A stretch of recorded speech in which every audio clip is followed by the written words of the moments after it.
ఇది ఇక్కడ రెడ్ కలర్‌లో కనపడుతుంది కదా! అది రెడీమేడ్ టాప్ అండి. ఆ రెడీమేడ్ టాప్ లానే సేమ్ నేను మెటీరియల్ అనేది స్టిచ్ చేశాననమాట. మనకి ఫ్రాక్ లాగా ఉంది కానీ సైడ్ కట్స్ వచ్చున్నాయి. నేనైతే సైడ్ కట్స్ పెట్టలేదు. ఫ్రాక్ లాగా అంటే చిన్న మనకి నీ లెంత్ కాకుండా మిడిల్ వరకు వస్తుందండి. మిడిల్ వరకు పెట్టేసి దానికొచ్చేసి ప్లాజో ప్యాంట్ స్టిచ్ చేశాననమాట. ముందు వీడియోలో చూపించున్నాను కదా! అదేనండి. దీని కిందకి ప్యాంట్ అనేది ప్లాజో ప్యాంట్ టైప్‌లో అనమాట స్టిచ్ చేశాను. సేమ్ రెడీమేడ్ ఎలా ఉందో అలానే స్టిచ్ చేశాను. దీనికి వచ్చేసి సైడ్ కట్స్ అనేవి ఇచ్చేస్తున్నారు రెడ్ కలర్ దానికి. నేనైతే కట్స్ అనేవి పెట్టలేదు. ఇక్కడ వచ్చేసి మనకి ఇక్కడ రెడీమేడ్ దానికి కట్స్ అనేవి వచ్చున్నాయని చెప్పాను కదా! కానీ నేను స్టిచ్ చేసిన దానికి కట్స్ అనేది ఎందుకు పెట్టలేదంటే మనకి చిన్నపిల్లలు కదండి. చిన్నపిల్లలకైతే మనం కట్స్ పెడితే వాళ్ళకి అంటే మామూలుగా ప్యాంట్ వేసుకోకపోయినా ఫ్రాక్ లాగా కూడా యూజ్ అవుతుంది అని చెప్పేసి నేను కట్స్ అనేది స్టిచ్ చేయలేదు. ఇలా మొత్తం దీనికి వచ్చేసి 2 మీటర్స్ అనేది మనకి టాప్ కోసం ఈ క్లాత్ అనేది ఇచ్చారండి.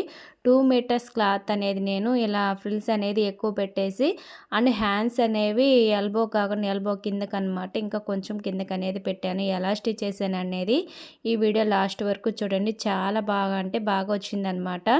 అండ్ ఇది ఎలా వేసిన తర్వాత కూడా చాలా లుక్ వచ్చిందనమాట. అది వచ్చేసి నెక్స్ట్ వీడియోలో చూపిస్తానండి. ఇక్కడ వచ్చేసి మనము ఫ్రిల్స్ అనేది పెట్టేసుకున్న తర్వాత లైనింగ్ అనేది అటాచ్ చేసుకోవాలి. లైనింగ్ కూడా నేను 2 మీటర్స్ అనేది తీసుకున్నాను. ఎందుకంటే బాడీకి అండ్ బాడీ సపరేట్ అండ్ కింద ఫ్రిల్స్ అనేవి సపరేట్గా మనం అంబ్రెల్లా టాప్స్ ఎలా ఉంటాయి సేమ్ అలానే స్టిచ్ చేశాను అనమాట. చూడండి ఇలా మొత్తం రెడీ అయిపోయింది.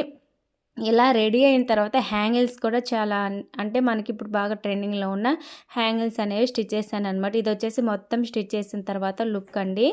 ఈ లుక్ అనేది ఎలా ఉందో కామెంట్ చేసి. నేనైతే దీనికి పైపింగ్ ఏమీ వేయలేదు. ఓన్లీ నెక్ అనేది తిప్పేశానండి. అంటే పిల్లలకైతే ఇలానే బాగుంటుంది. పైపింగ్ వేసినా బాగుంటుంది కానీ పైపింగ్ థ్రెడ్ అనేది లేదని చెప్పేసి నేను నెక్ తిప్పేశాను అనమాట. ఇక్కడ వచ్చేసి బ్యాక్ థ్రెడ్స్ అనేవి ఇచ్చాను. హ్యాంగింగ్స్ అనేవి కొంచెం వెరైటీగా రొటీన్గా కాకుండా వెరైటీగా ట్రై చేశానండి. ఈ వీడియో నచ్చితే లైక్ చేయడం మటుకు మర్చిపోకండి.